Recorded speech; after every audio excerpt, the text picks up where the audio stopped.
apologize for. Well, I'll give you an example. Yeah. Like for me, and I forget, maybe the apology is not the right thing. Oh, okay. But Maybe we can work. Let's play the semantics game. Okay, maybe that's the word that's giving me a problem. But an admission of being wrong. Now, I have apologized to Vientos, saying I was wrong about him. You brought that up. Remember, you said, hey, you ready to apologize? I don't know if you said apologize, but hey, you ready to walk back to Vientos? I thought it was apologize. I may have used the word apologize. And you said, you were also very personal. Like, he's not a ball player. He's stinks. not. He was. He's 285 with an 830 OPS. You know what's most impressive to me about him? His glove. Yeah, I know. He's handled third base pretty well.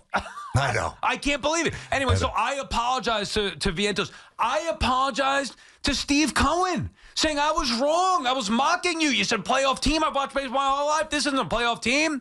I know what a playoff team is. This ain't it. I went on a rant ripping them and saying this is embarrassing. The Yankees are better. I can't deal with this anymore. So all those harsh things that I had to say about the Mets, I stood up and said, you know what? Weeks ago, I apologize. You were right. I was wrong. Now, did it need to be I'm sorry? Maybe not, but at least an admission, and I want it directed to Francisco himself because I think he's earned that. That at least an admission of maybe it was wrong to say he should only hit right-handed. Maybe it was wrong to say he was on the downside of his career. And I'm putting it mildly here. We go back and check the tapes. But maybe you don't need to say I'm sorry, but however you want to say it, the admission of how wrong you were about Lindor. How about if I frame it this way, and I do mean this. See, the source, and it looks like Hoff is grabbing the microphone. We're going to get double teamed here in a second. Hold on. Here we go. I'm about to get bullied on my own show. All right, fantastic.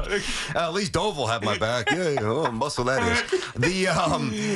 The source of my consternation with Lindor has always been, and I've always said this, and I've always meant it, is that the player that I thought the Mets got was not the player that I watched with the Cleveland Guardians play against the Yankees, the Indians at that point, okay?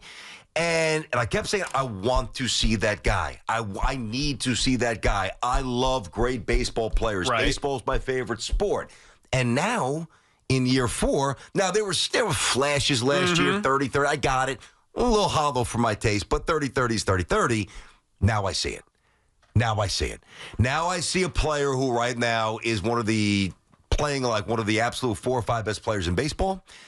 The odds for the MVP have tilted very much so in his favor based on where he was. And he is doing something that I did not, based on deep dive into metrics, a lot of stuff, including bat speed.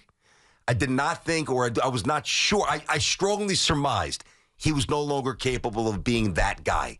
So from that perspective, I will happily say I was wrong. There you go. I will not apologize. Yeah, okay, fair enough. I will say I was wrong. Fair enough. I think it is semantics. I didn't mean like you did anything wrong to him personally. Oh, well, it's very noble of you. Thanks. And by the way, there is one more thing before Hoff. I know you have something here. Before you jump in, there is one thing that I've seen circulating on social media about something you said in comparison to Volpe. Like, I would take the Lindor version of Cleveland over Volpe, yes, but not now. That's like...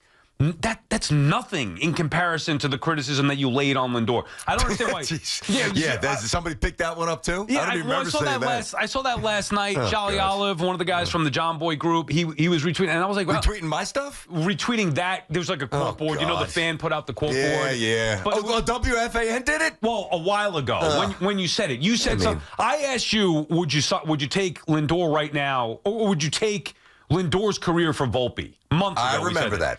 And you said something like, no, not now, but the Cleveland version, yes, but not this one. And I'm sure I incorporated the money, to be fair. That's always been a part of it. Whatever, but my thing was like... Yeah, that's nothing bad. You can find worse than that. Yeah, that's exactly the point. There were like 15 other things that you said way worse about Lindor than that. All right, but that was making the rounds yesterday. All right, Hoff, do you have one of that? I do have something there. This is where you should apologize to Mets fans because you went so hard on this for the past few years.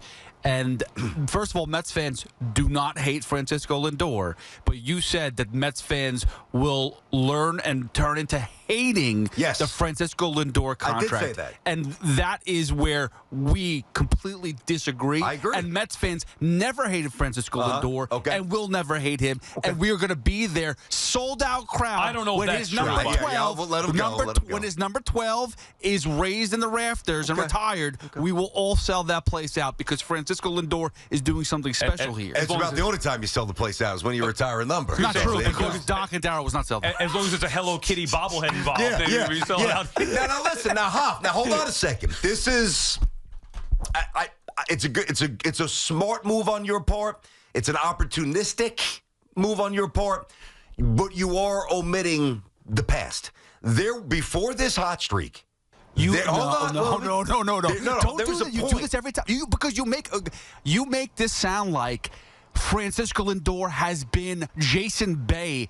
No, he was never you that. Have, well, but you've made him sound like that. If that so was never... I can't allow you as a Met fan to minimize Francisco Lindor's accomplishments here. He was 30 last year. He's going to turn me back into the aggressive anti-Lindor pit bull, and I don't want to be that guy. But you have to be. Because hold on. I do. When he was hitting, when he was hitting 090, see, he's going to make me do this again. Right. When he was hitting 090 and 120 and 129 and 137 and 148, what I would do every night. Well, kill him. Not a superstar. On the air, I would bring it up. Not a superstar. He wasn't. I would do it. Is he not a superstar now? I'm talking. Hold on. You're conflating two things. You're talking about. I want an apology. That's what you're not getting one. You should. You're not getting one. You get context. You get perspective. You get a debate, a conversation. You're not getting an apology. You're just not getting one. And neither is Lindor. That's it. So Mets fans deserve an apology from you for you telling us that we will never appreciate Francisco Lindor. That's just false. I will say in alignment with BT, the Met fans hated the contract. Correct. As recently as pre-Lindor leadoff 5 weeks ago. That's not true. Yes, that's not even true. No, they hated the thumbs down Javi Baez, Francisco Lindor stuff. That's not it. You said that. I'm not saying hated Lindor the person. I'm saying the contract. The contract has nothing with Steve Cohen being. No, you just said that they hated the contract. That BT said that they hated the contract. But nobody does. That's the thing is nobody really sits here and says, "Wow, Francisco Lindor's contract has killed this Mets franchise." Well, that's a different argument. So that's a different point, though. But it hasn't killed. It's a bad contract. How is it? It's not though. Yes, it is. It was then, and it still is now. It's still an overpay. But Lindor, the player, obviously now is starting to be the superstar. Yes, and it's nice to see. It took him long enough. Some of us didn't think it was possible. Some of us did not. You both need to apologize. All right, BT and Sal. I'm not apologizing for anything. I've already said my sorry.